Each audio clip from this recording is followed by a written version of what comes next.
دل انسان کے جسم میں خون کی پمپنگ مشین ہے اور دوران خون کا کنٹرولر ہے، اور انسانی جسم میں موجود پھیپھڑا اسی دل کے ساتھ ہے۔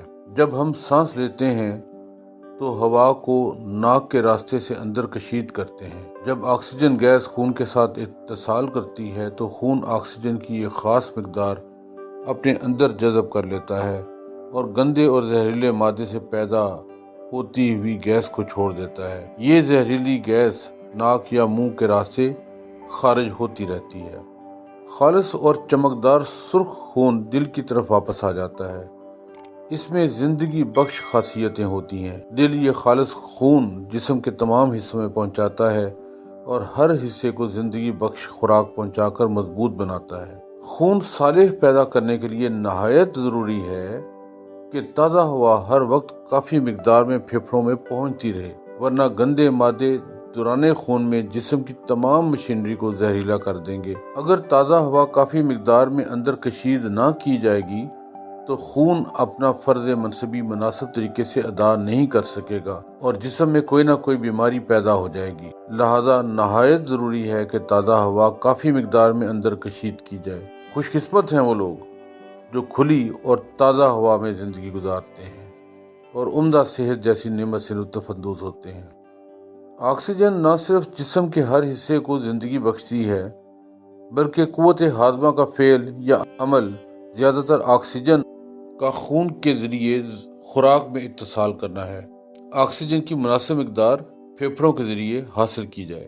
کسی آدمی میں کافی مقدار میں آکسیجن کی کمی کا مطلب ہے کہ اس کی نشو و نما نامکمل ہے، اس کے جسم سے گندے اور زہریلے مادے کا خراج نامکمل ہے اور اس کی صحت نامکمل ہے۔ سانس لینے کا فعل جسم کے اندر اس کے اندرونی اعضاء اور پٹھوں کو ورزش دیتا ہے اور جسم کے ان حصوں کو مضبوط بناتا ہے کہ گہری سانس لینے سے انسان کی تندرستی میں اضافہ ہوتا ہے اور قسم قسم کی بیماریاں دور ہو جاتی ہیں۔ اس مشق میں پوری طاقت سے کام لے کر گہری سانس لی جاتی ہے جس سے پھیپھڑوں میں صاف ہوا بھر جاتی ہے۔ گہری سانس لینا بہت ضروری ہے اور اس کے بعد اتنی ہی طاقت سے ہوا کو باہر نکالتے ہیں جس سے پھیپھڑے بالکل خالی ہو جاتے ہیں۔ سانس کی اندرونی اور بیرونی کشید متواتر جاری رہے اور یہ سلسلہ کہیں ٹوٹنے نہ پائے۔ اس طرح سانس لینے سے خون میں ایک نئی حرکت پیدا ہوتی ہے، خون تمام جسم میں دوڑنے لگتا ہے اور جراثیمی امراض دور ہو جاتے ہیں۔ گہری سانس لیتے وقت ضروری ہے کہ اس طرف رخ کیا جائے جدھر سے صاف ہوا آ رہی ہو۔ اس طرح کھڑے ہوں کہ سینہ ابھرا ہوا رہے۔ اس کے بعد نتھنے کے ذریعے سے آہستہ آہستہ حتی الامکان بڑی دیر تک ایک نہایت گہری سانس کھینچی جاتی ہے جس سے پھیپھڑوں میں ہوا جمع ہو جاتی ہے۔ اس کے بعد فوراً ہی آہستہ آہستہ حتی الامکان پوری ہوا باہر نکال دی جاتی ہے۔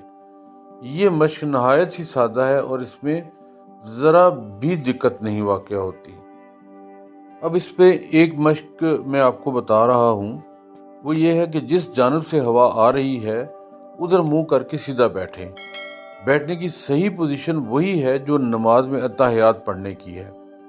جسم کو بالکل سیدھا رکھنا چاہیے، یعنی جسم کے تینوں حصے چھاتی، گردن اور سر کو ہمیشہ ایک ہی لائن میں سیدھے رکھنا چاہیے۔ پھر گہری سانس اپنے اندر پھیپھڑوں میں بھر لیں اور اس کے بعد ہونٹوں کو اس طرح آگے کی طرف نکالیں جیسے سیٹی بجانا ہو۔ دونوں ہونٹوں کے درمیان ذرا سا سوراخ رہنا چاہیے۔ پھر سانس منہ سے آہستہ آہستہ نکال دو۔ اندر کی سانس لینے میں ایک آواز سی پیدا ہوتی ہے۔ اس مشق سے خون غیر معمولی طور پر صاف ہو جاتا ہے۔ تلی کی بیماری اور پرانے بخار کے لیے یہ عمل نہایت فائدہ مند ہے۔